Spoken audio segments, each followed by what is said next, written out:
Business news from the Capital Region. This is Washington Business Report with ABC7 national correspondent Rebecca Cooper. Hey, thank you everyone for joining us for a fresh look at business and finance in the Washington region. I'm Candace Gibson sitting in today for Rebecca Cooper. Well, coming up on today's show, we're going to find out why there are so many empty office buildings in Northern Virginia and try to figure out how President Obama is going to work with allies to fight the latest terrorist threats and unravel climate change promises made this week. Plus, our small business spotlight shines on your dinner table, how one local woman is making a profit by making your meals healthier. But first, every week, as you know, Washington Business Report brings you a one-on-one interview with big names from the business world. In the past, we have featured exclusive interviews with the likes of Bill Marriott and the co-founder of Twitter and BizStone. Well, this week, while Rebecca Cooper is off, we handed the microphone to one of our contributors, Jonathan Aberman. He sat down in front of a business crowd with Jim Cheng. He is the entrepreneur and former Secretary of Commerce as well as Trade in Virginia. You'll hear about hitting the bamboo ceiling and balancing your success and your family, as well as innovative techniques being used in China to produce paper that just might surprise you.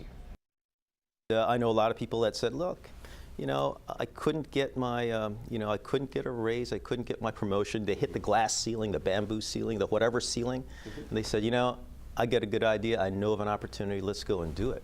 But I've been seeing more of folks, and of course that is a great option. Entrepreneurship is a great option for folks that hit ceilings that they want to overcome, and it's a great option for especially minorities. A lot of women hit the glass ceiling. And so we see a lot more people going into that. If you're comfortable, you have to convince more people like your spouse that you're not crazy. I'm going to give up this great job, or explain to your parents or whatever, and I'm going to take this huge risk, invest all my money and maybe some of yours, and do this great endeavor. But those people have passion, and they really want to do it. Once an entrepreneur has a business going and it starts to go along, they'll often say to me, when should I sell? What would you tell somebody? They say, when should I sell my business? You should sell at the right time. Well, it turns out the year I sold was 2005. And, very unfortunate, 9/11 happened.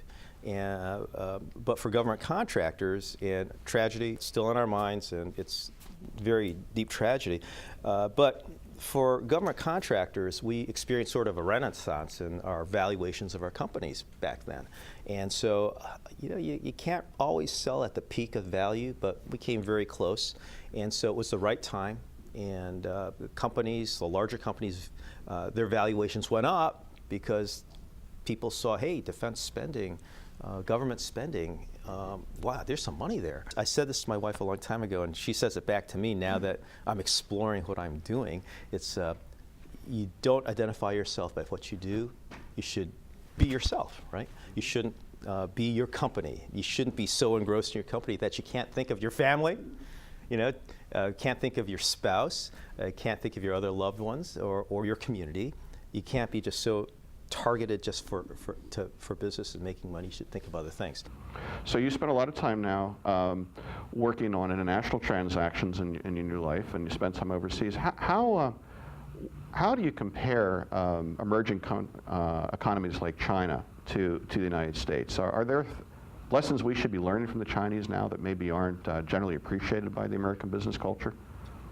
Yes, I think the main thing, especially with China, is that Americans, we tend to view ourselves in a bubble, and there's a lot of opportunities in China right now if you know how to play your cards. Very hard to do business in China if you're in the United States. On the other hand, I think the lesson is do not ignore the rest of the world. Right now, there's a lot of innovation in China. They have research parks that are bigger than our research parks, and they're coming out with things. I mean, we all know of Tencent and Alibaba and Jack Ma and Xiaomi, the little smartphone.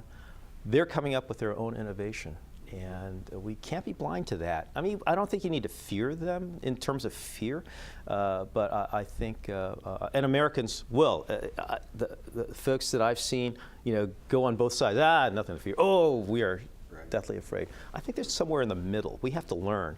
We have to learn about innovation. They have a lot to learn about innovation, but with 1.3 billion people, they have a lot more people working on it as a percentage than we think. And a lot of things are happening there, and there are a lot of opportunities, especially to bridge the two continents sometimes. And there are opportunities certainly there. So a lot of innovation going on. Yeah, big part of the country, China, is still maybe in the early or mid 20th century, but you'd be surprised how much of China is way beyond where we are right now with their innovation and their research parks and the things that are going on there. And for the Virginia and for the DC region, I think China is a particularly great opportunity. I want to talk a little bit about the paper project. It was a paper mill, right? Project. It's a paper mill, but if it was just any paper mill, I wouldn't be excited. This company, they're going to bring over disruptive technology in paper, and Chinese invented paper, 5,000 years ago, or whatever, and they want to reinvent it. And the reinvention is that this will not use tree fiber for the paper. It's going to use agricultural waste. So basically, sustainable. Won't be cutting down trees. And it'll be totally using what the farmers are growing right now. And the paper that'll come out is actually free of a lot of the pollutants and toxins that you think about when you have to dye paper and things like that. So very exciting project being done already for decades in China. So people normally don't think of the Chinese as innovative or innovations. But certainly, this is something that they've been doing for a long time over there, and it's coming to the United States. And I think it'll benefit both countries. Some good advice there from Mr. Cheng. When we return, how one small company is turning a profit by making your mealtime simpler and healthier. Stay tuned.